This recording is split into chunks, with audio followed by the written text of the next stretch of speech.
Hi friends, welcome to E concept. आज हमारा topic होगा इन्वेंटरी मैनेजमेंट के बारे में और इसमें हम डिस्कस करेंगे कि इन्वेंटरी के कौन से फंक्शंस होते हैं, इसकी क्या टाइप्स होती हैं और इसको किस तरह किसी भी मैन्युफैक्चरिंग इंडस्ट्री के अंदर या किसी बिजनेस के अंदर किस तरह मैनेज किया जा सकता है। So first we have very simple definition of inventory. Inventory कोई भी बिजनेस जब किसी रॉ मटेरियल को फॉर एग्जांपल या फिनिश्ड गुड को या सेमी फिनिश्ड गुड को होल्ड कर लेता है अपने पास ईज़ करने के लिए, जो सा उसका सेलिंग प्रोसीजर है, मतलब कस्टमर तक पहुंचाने के लिए, उसके जो से प्रोडक्शन प्रोसेसेस हैं जिसके थ्रू वो प्रोडक्ट डेवलप हो रहा है, उसको ईज़ करने के लिए या उसको असिस्ट करने के लिए, और उसकी utilization at the later stage अपने मैन्युफैक्चरिंग इंडस्ट्री के अंदर, अगर उस इन तीनों पर्पसेस के लिए वो मटेरियल को या रॉ मटेरियल को या फिनिश गुड को होल्ड कर लेते हैं तो इसको इन्वेंटरी कहते हैं। बहुत सी इंडस्ट्रीज़ हैं जो सी अपनी इन्वेंट्रीज डेवलप करती हैं, बाकायदा उसके लिए स्टोर होते हैं। और इन्वेंट्री आपकी फिनिश गुड भी हो सकती है। फॉर एग्जांपल अगर आप लेट्स से एक मोबाइल फ़ोन मैन्युफैक्चरिंग इंडस्ट्री है तो that could be the case कि अगर उसकी सिलिकॉन चिप्स हैं तो उनकी उन्होंने इन्वेंट्री मेंटेन की हुई है, और that could be the case as well कि उन्होंने जो सा फिनिश्ड गुड है, मतलब एक मोबाइल टोटली प्रिपेयर्ड है, डेवलप हो चुका है, वो डब्बे के अंदर पैक है और वो स्टोर में पड़ा हुआ है, मतलब सिर्फ उसकी आउटगोइंग लॉजिस्टिक है वो रहती है, मतलब कंपनी से निकल के कस्टमर के हैंड तक जाना, लेकिन स्टिल वो कंपनी के पास होल्ड हुआ हुआ है, तो ये भी इन्वेंट्री के अंदर आएगा। तो फंक्शंस क्या होते हैं इन्वेंट्री के, क्यों हम इन्वेंट्री को होल्ड करते हैं, कोई भी इंडस्ट्री क्यों होल्ड करती है। First we have meet customer demand and avoid fluctuation in supply chain. First तो हमारे पास ये आता है कि हमने कस्टमर के डिमांड्स को मीट करना होता है, और जो भी सप्लाई चेन होती है, हमारी सप्लाई चेन ये भी हो सकती है, हमारी इन गोइंग लॉजिस्टिक भी हो सकती है, जो से हमारे सप्लायर के एंड से हमारे पास किसी भी मैन्युफैक्चरिंग इंडस्ट्री के अंदर मटेरियल्स आ रहे हैं, और आउट गोइंग भी हो सकती है, आउटबाउंड लॉजिस्टिक जिसको कहते हैं, जिसमें इंडस्ट्री के जब चीज़ बन जाती है तो इंडस्ट्री से निकल के वो कस्टमर के एंड तक जा रही है। अब अगर मीट कस्टमर डिमांड की अगर हम बात करें तो बहुत सी प्रोडक्ट्स ऐसी होती हैं, देखें कस्टमर की डिमांड को जो सा मीट करना हो तो उसके लिए कोई भी कंपनी फोरकास्टिंग करती है।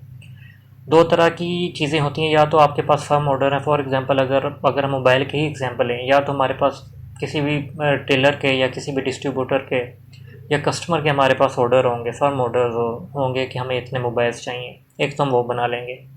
लेकिन दूसरा ये है कि अगर हमारे पास इस तरह के फर्म कस्टमर ऑर्डर नहीं है तो फिर हम क्या करेंगे, हम फोरकास्टिंग करते हैं कि हमारी फॉर दैट पीरियड, लेट से अभी 2022 है तो 2023 के इन 3 माह में हमारी सेल क्या होगी, तो उस फोरकास्टिंग की बेस पे कि कस्टमर की डिमांड दैट टाइम ये होगी, उसमें बड़े फैक्टर्स आ जाते हैं, मार्केटिंग आ जाती है, मार्केटिंग के टूल्स आ जाते हैं, मार्केट की क्या कंडीशन है दैट टाइम वो आ जाती है, तो उस बेस पे हम कस्टमर की डिमांड को मीट करने के लिए भी इन्वेंट्री मेंटेन करते हैं।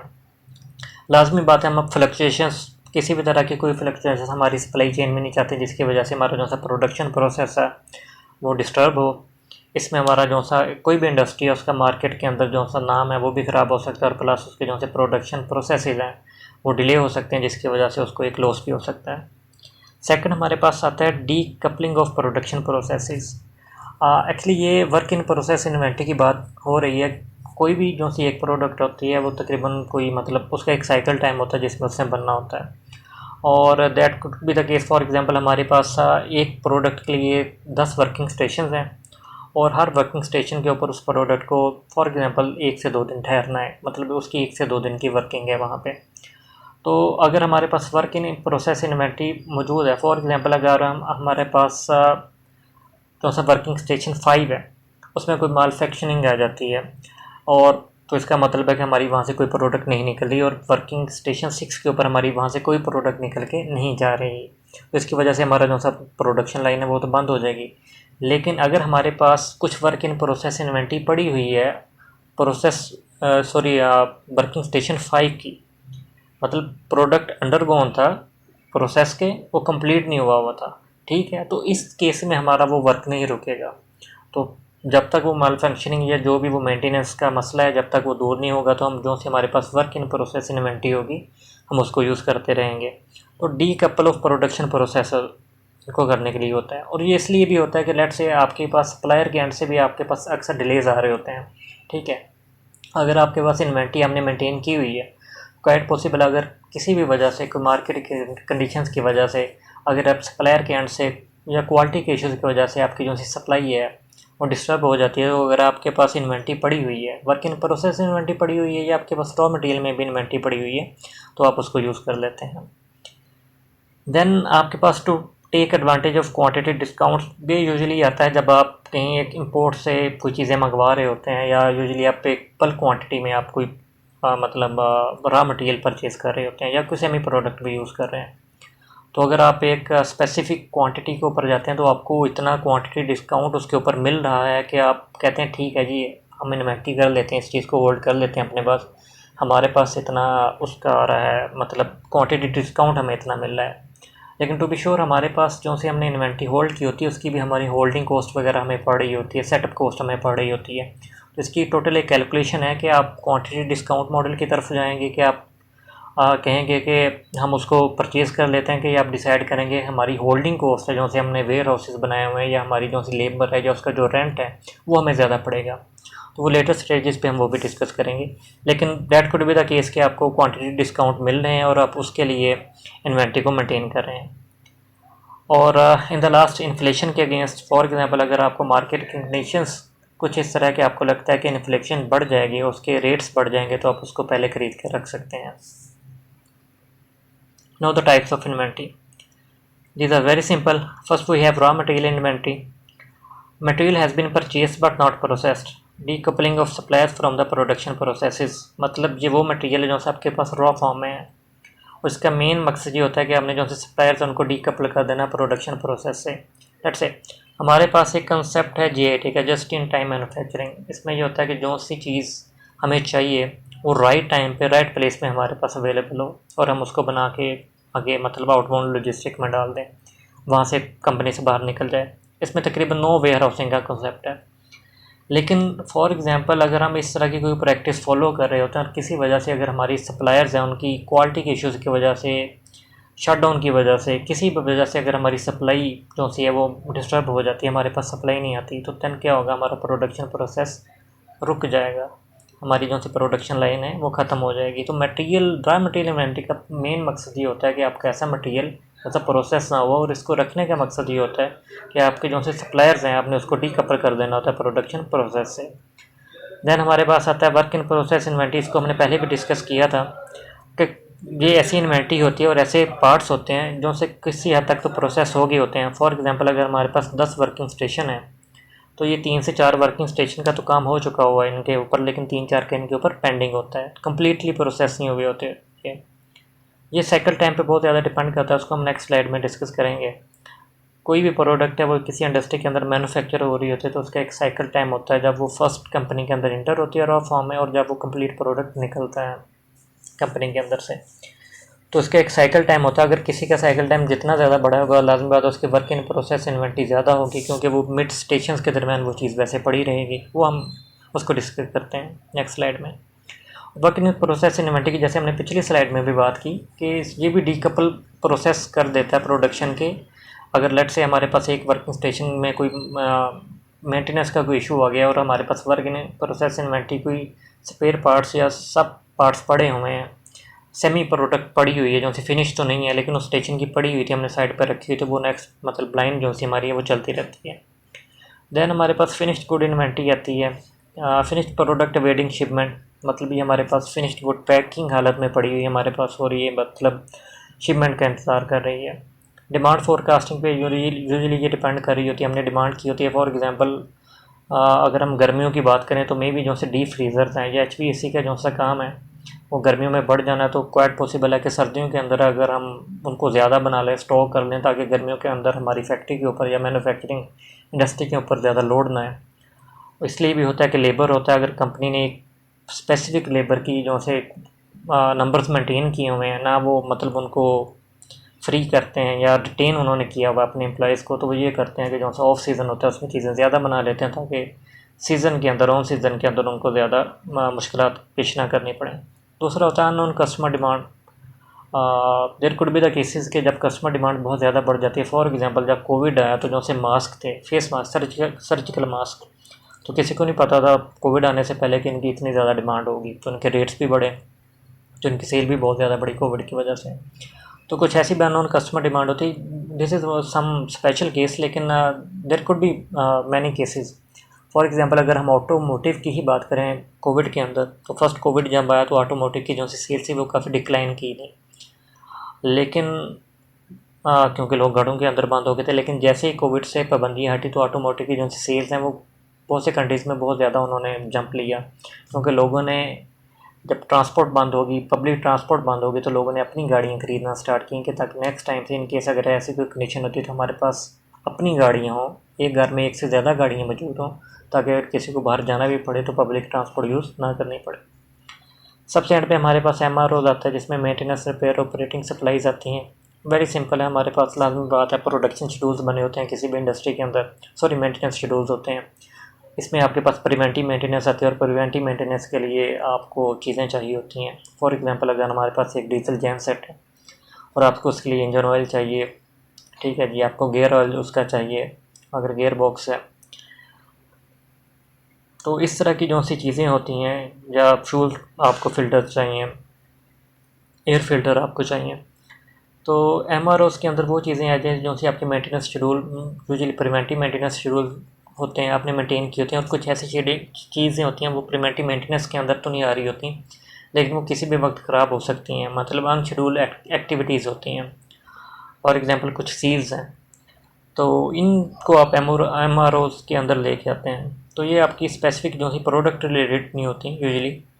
स्पेयर पार्ट्स में आप कह सकते हैं कि अगर आपने प्रोडक्ट के स्पेयर पार्ट्स रखे होते हैं वो ऑपरेटिंग सप्लाईज के अंदर आ जाएगा। फॉर एग्जांपल आप बाइक सेल कर रहे हैं, तो बाइक तो आपकी एक बारी तो सेल होगी, लेकिन अगर आपने उसके स्पेयर पार्ट्स भी बनाने हैं कस्टमर सर्विसेज प्रोवाइड करने के लिए, तो that could be the case in operating supplies. Now the product cycle time, हमने पहले डिस्कस किया था कि जो सी वर्क इन प्रोसेस इन्वेंट्री होती है वो इसके ऊपर डिपेंड करती है। इसमें हमारे पास बड़ी अच्छी एग्जांपल है। फॉर एग्जांपल ये कोई भी इंडस्ट्री है जिसमें वुड मैन्युफैक्चरिंग हो रही है, या पैलेट्स वगैरह लेट से हम कह रहे हैं कि बनते हैं, इसमें स्ट्रिप्स बन रही हैं। अब ये हमारे पास अगर हम देखें तो हमारे पास यहाँ पे इनपुट आई है, जिसमें मतलब हमारे पास रॉ फॉर्म में वुड आ गई है, और देन वो इंस्पेक्शन पे वेट कर रही है। अब इसके लिए वो कोई ना कोई मतलब टाइम वेस्ट हो रहा है, चलें आप, देन उसको मूव किया जा रहा है, फिर उसका मूव टाइम है, देन वेट इन कोई फॉर ऑपरेटर आ रहा है जी, कोई के अंदर लगी हुई, कतार के अंदर लगी है। देन सेटअप टाइम है, वो उसको सेट कर रहा है मशीन को। सेटअप टाइम ये होता है कि आपने मशीन को प्रिपेयर करना, मतलब आपकी क्वाइट पॉसिबल है आपके डिफरेंट साइजेस कट हो रहे हैं, तो आपने जो सा रिक्वायर्ड साइजेस है वर्क ऑर्डर के अगेंस्ट आपने उसको सेटअप कर रहे हैं मशीन को, उसके लास्ट से ब्लेड्स वगैरह चेंज कर रहे हैं, साइज एडजस्टमेंट कर रहे हैं, यहाँ पे रनिंग हो रही है उसकी, और यहाँ पे आउटपुट निकली। तो ये बता रहा है कि हमारे पास अगर 100% साइकिल टाइम था तो उसमें 95% वो चीज़ थी वो आइडल थी एक तरह, मतलब उसके कोई मशीन के ऊपर नहीं थी, वो उसकी मशीनिंग नहीं हो रही थी, मतलब वो मूविंग के अंदर थी, मूवमेंट थी उसकी। रन टाइम उसका जस्ट 5% था, देन वो निकल गई। तो अगर हम इस साइकिल टाइम को लेट से रिड्यूस कर दें, फॉर एग्जांपल मैं कहता हूँ कि हमारा जो सा हमारा सप्लायर है उसकी क्वालिटी इतनी अच्छी है कि इंस्पेक्शन अगर उसी के एंड पे हो जाती है तो शायद ये वाला जो सा हमारा पोर्शन होता है वो निकल जाएगा। और सीधी सीधी चीज़ें अगर वो पूरा मशीन के ऊपर ही आ जाते हैं, पहले यहाँ पे स्टैक नहीं होती, इंस्पेक्शन भी होने की, तो सीधे की सीधा जो सा बाहर से अगर कोई भी वो फोर्क लिफ्ट पे आती हैं या किसी भी व्हीकल पे आते हैं तो यहाँ पे ही वो मतलब आगे स्टैक हो जाए। तो ये तो एक सिंपल सी एग्जांपल है, लेकिन कहने का मकसद ये है कि इसके अंदर अगर आप साइकिल टाइम को रिड्यूस करें तो आपकी जो सी इन्वेंट्री है, वर्क इन प्रोसेस इन्वेंट्री, वो आपकी रिड्यूस हो जाएगी। इसमें एक मज़े की बात यह है कि 95% तो निकल गया, जो सा 5% है ना, इसमें भी 70% जो सा होता है वो लोड अनलोड हो रहा होता है, मतलब मशीन के ऊपर मटेरियल लाजमी बात है, सेटअप टाइम तो ये निकल गया ना यहाँ पे, तो इसको आपने मशीन के ऊपर लोड किया और तब दोबारा आपने अनलोड किया, ठीक है। तो लोडिंग अनलोडिंग के अंदर इस 5% का भी जो है 70% होता है वो तकरीबन लोडिंग अनलोडिंग में जा रहा होता है, मतलब वो वर्कर है उसको मूव कर रहा है या वो भी आगे पीछे प्लस माइनस कर रहा है। वो रेस्ट ऑफ द 30% जो सा था वो मशीनिंग टाइम होता है, जो सा प्योर, जिसको आप कहते हैं कि इसकी मशीनिंग हो रही होती है। बहुत सी इंडस्ट्रीज़ में ऐसा होता है। अगर आपका एक्सपीरियंस है, कोई मैन्युफैक्चरिंग इंडस्ट्री ये चीज़ें आती हैं रॉ मटेरियल की फॉर्म में, वो मतलब की माँ भी पड़ी रहती हैं, की दिन भी पड़ी रहती हैं, कंप्लीट प्रोसीजर है, आपने इंस्पेक्शन पे बैठने जाना है, पहले उन्होंने स्टोर पे जाना है, उसका एक प्रोसीजर है, फिर प्रोडक्शन वालों ने इसको इशू करवाना है, उसकी क्वालिटी चेक होनी है, रिपोर्ट्स की डॉक्यूमेंटेशन होनी है, तो ये सारी चीज़ें इसके अंदर आ जाती हैं। जैसे ही हम इसको रिड्यूस कर देंगे तो हमारी जो सी वर्क इन प्रोसेस इन्वेंट्री है वो भी रिड्यूस हो जाएगी। नाउ हमारे पास कंसेप्ट आता है JAC versus JAT inventory. First is just in case और दूसरा हमारे पास जे इन्वेंट्री है just in time. Just in time का मतलब ये होता है कि जो भी आपको प्रोडक्ट कोई भी चीज़ रिक्वायर्ड है, रॉ मटेरियल फॉर एग्जांपल, तो वो आपको राइट टाइम पे राइट प्लेस पे राइट फॉर्म में अवेलेबल होना चाहिए। और इसमें तकरीबन नो इन्वेंट्री, ज़ीरो इन्वेंट्री का कंसेप्ट आप करें या मिनिमम इन्वेंट्री का कंसेप्ट होता है। तो जस्ट इन केस में ये होता है कि आपने बस ये चीज़ें ख़रीद लेनी है। आप ये भी कह सकते हैं कि जो सा आपका सिस्टम है ये पुल सिस्टम और ये अपना पुश सिस्टम है। अगर प्रोडक्शन की फॉर्म देखें कि आप पुश कर रहे हैं, चीज़ें बनाई जाए, और ये पुल कर रहे हैं कि हमने एक वर्क ऑर्डर दिया हुआ है स्पेसिफिक, हमने ये 10,000 गाड़ियाँ बनानी और यहाँ पे आप बनाई जा रहे हैं बस। तो अगर हम इसको देखें जस्ट इस केस में क्या होता है, ये मैक्सिमाइज इन्वेंट्री करता है, जबकि जस्ट इन टाइम में मिनिमाइज इन्वेंट्री होती है। ये होता है कि इन्वेंट्री खरीद लो, कोई प्रोडक्शन प्रोसेस के अंदर कोई मतलब फ़र्क ना पड़े, हमारी चीज़ें बनती रहे। ये कहते हैं कि आप प्रोसेस को इतना इम्प्रूव करो, प्रोसेस आपका इम्प्रूव होना चाहिए कि आपके बीच में कोई फ्लक्चुएशन नहीं आनी चाहिए और मिनिमम इन्वेंट्री होनी चाहिए। यूजुअली हम इन्वेंट्री की बात करें, लेकिन ये केस बहुत अच्छा है इसकी निस्बत। लार्ज इन्वेंट्री ऑर्डर्स होते हैं, लेकिन इसमें लार्ज इन्वेंट्री ऑर्डर्स नहीं होते, स्मॉल इन्वेंट्री ऑर्डर्स होते हैं। आपको इन्वेंट्री किसी ना किसी फॉर्म में तो मेंटेन करनी पड़ती है, इसलिए आपको एमआरओ तो मेंटेन करने ही पड़ते हैं। तो ये नहीं है कि यहाँ पे जस्ट इन टाइम में इन्वेंट्री होती नहीं है, लेकिन कम होती है। मैनेज अनप्रिडिक्टेबल डिमांड, इसमें अनप्रिडिक्टेबल डिमांड है, उसको मैनेज किया जा सकता है। आपको नहीं पता होता कि कस्टमर की क्या डिमांड हो सकती है, प्लस माइनस में जा सकते हैं, तो आप उसको एक लार्ज क्वांटिटी में बना के उसको मैनेज कर रहे होते हैं। एक्यूरेटली फोरकास्टिंग डिमांड, इसमें एक्यूरेटली उसको फोरकास्ट किया जाता है चीज़ को, ताकि जो कस्टमर की डिमांड है उसको एक्यूरेटली फोरकास्ट किया जाता है और टू द मतलब रिक्वायरमेंट चीज़ें बनाई जाती हैं। फॉर एग्जांपल अगर हम कहें कि हमारे पास कस्टमर ऑर्डर होते हैं और कस्टमर ऑर्डर के बेस पर हम चीज़ें बनाते हैं, होंडा इसकी बड़ी अच्छी एग्जाम्पल है। मिटिगेटिंग सप्लाई चेन डिस्ट्रप्शन, के सप्लाई चेन के अंदर जो भी प्रॉब्लम्स आ रही होती हैं, हमने पहले उसको डिस्कस किया। इनबाउंड लॉजिस्टिक के अंदर आ रही हैं, अगर आउटबाउंड के अंदर आ रही हैं चीज़ें, सप्लायर के एंड से आ रही हैं या हमसे कस्टमर तक जा रही हैं, तो उनको मतलब उन्होंने सप्लाई चेन के अंदर जो भी डिस्ट्रप्शन आ रही हैं उनको ये मतलब मैनेज कर देते हैं ये लोग, ये जस्ट इन केस में। लेकिन ये सेंसिटिव होता है, जो ये sensitive to supply chain disruption, ये बियर नहीं कर सकता अगर उसके अंदर मतलब कोई भी फ्लक्चुएशन आ जाए। फॉर एग्जांपल अगर हमारी सप्लायर के एंड से कोई चीज़ आनी है तो जेटी उसको बियर नहीं कर सकता कि उसमें कोई डिले हो, कोई रुकावट हो, कोई डिस्टर्बेंस हो, क्योंकि इसमें चीज़ें मतलब आपका प्रोसेस है वो यही है कि जस्ट इन टाइम का यही मतलब है कि राइट जो सी आपकी प्रोडक्ट है या मटेरियल है वो राइट टाइम पे राइट प्लेस पे आपके पास अवेलेबल होना चाहिए। और अगर आपके पास अवेलेबल नहीं है तो वो मतलब आपका जो सा प्रोडक्शन प्रोसेस है वो रुक जाएगा। So that's all from my side, thank you. और काइंडली चैनल ज़रूर सब्सक्राइब कीजिएगा।